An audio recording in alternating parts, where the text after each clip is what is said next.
اعوذ باللہ من الشیطان الرجیم بسم اللہ الرحمن الرحیم۔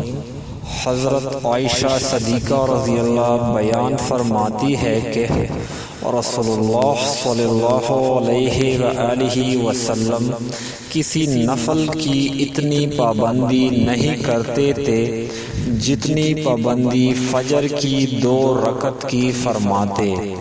آپ صلی اللہ علیہ وآلہ وسلم نے فرمایا، فجر کی یہ 2 رکعتیں دنیا اور اس کی ہر چیز سے بہتر ہے۔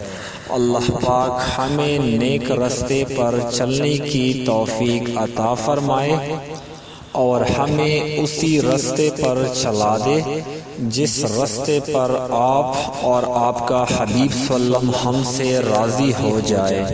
آمین ثم آمین۔